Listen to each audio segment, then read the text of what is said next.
بسم اللہ الرحمن الرحیم۔ صرف 5 منٹ کی تعلیم قرآن و حدیث کی روشنی میں۔ اسلامی تاریخ۔ حضرت موسیٰ علیہ السلام بنی اسرائیل کے جلیل القدر نبی اور رسول ہیں۔ فرعون نے ان کی پیدائش کے ڈر سے بنی اسرائیل کے ہزاروں بچوں کو قتل کرا دیا تھا، مگر اللہ تعالیٰ نے ان کی پرورش خود اس کے شاہی محل میں ایک شہزادے کی طرح کرائی۔ حضرت موسیٰ علیہ السلام جوانی کی عمر میں مصر چھوڑ کر مدین چلے گئے۔ وہاں حضرت شعیب علیہ السلام سے ملاقات ہوئی، جنہوں نے ان کی امانت داری اور اچھے اخلاق و عادات کو دیکھ کر اپنی بیٹی صفورہ کا نکاح کر دیا۔ جب وہ مصر لوٹتے وقت طوا کی مقدس وادی میں تھے تو اللہ تعالیٰ نے نبوت اور معجزے عطا فرمائے اور حکم دیا کہ مصر جا کر فرعون کو ایمان کی دعوت دو۔ اس نے ملک میں ظلم و ستم اور فساد پھیلا رکھا ہے۔ حضرت موسیٰ علیہ السلام کی سفارش پر اللہ تعالیٰ نے ان کے بڑے بھائی حضرت ہارون علیہ السلام کو بھی نبوت سے نوازا۔ دونوں نے جا کر فرعون کو ایمان کی دعوت دی اور معجزے بھی دکھائے۔ اس کے باوجود فرعون نے ان کو جادوگر کہہ کر نبی ماننے سے انکار کر دیا۔ چنانچہ اس نے جادوگروں کو بلا کر موسیٰ علیہ السلام سے مقابلہ کرایا۔ اس مقابلے میں حضرت موسیٰ علیہ السلام کو کامیابی ملی اور تمام جادوگروں نے ایمان قبول کر لیا۔ اس طرح فرعون نامراد اور ذلیل ہوا اور حضرت موسیٰ علیہ السلام کی سچائی ظاہر ہو گئی۔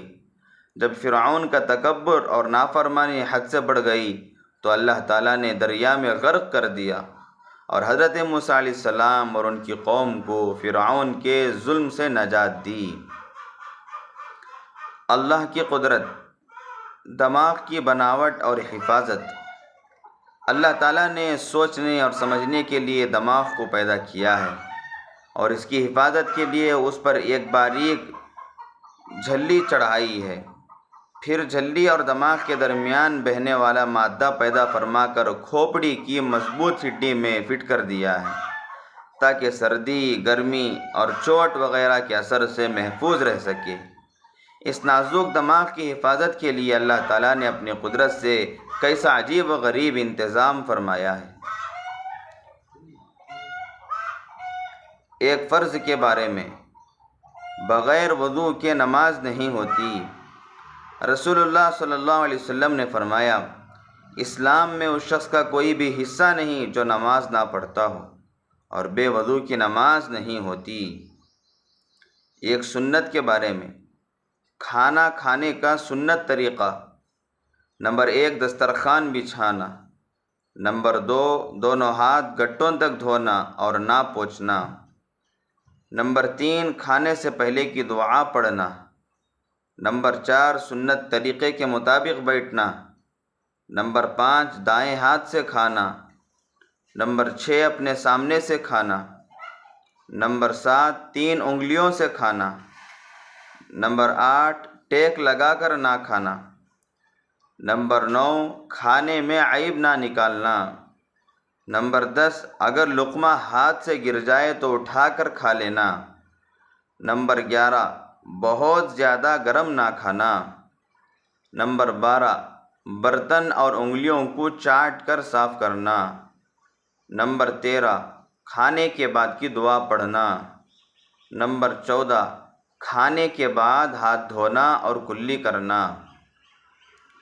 ایک اہم عمل کی فضیلت: رمضان میں 4 چیزوں کی پابندی کرنا۔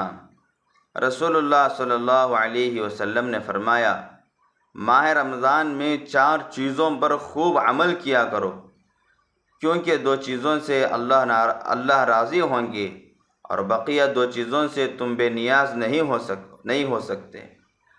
رب کو راضی کرنے والی 2 چیزیں یہ ہیں: لا الہ الا اللہ پڑھتے رہنا، نمبر 2 استغفار کرتے رہنا، اور دوسری 2 چیزیں جن سے تم بے نیاز نہیں ہو سکتے یہ ہیں: جنت کا سوال کرنا، نمبر 2 جہنم سے پناہ مانگنا۔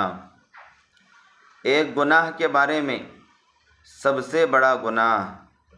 ایک شخص نے رسول اللہ صلی اللہ علیہ وسلم سے سوال کیا، یا رسول اللہ، اللہ تعالیٰ کے نزدیک بڑا گناہ کون سا ہے؟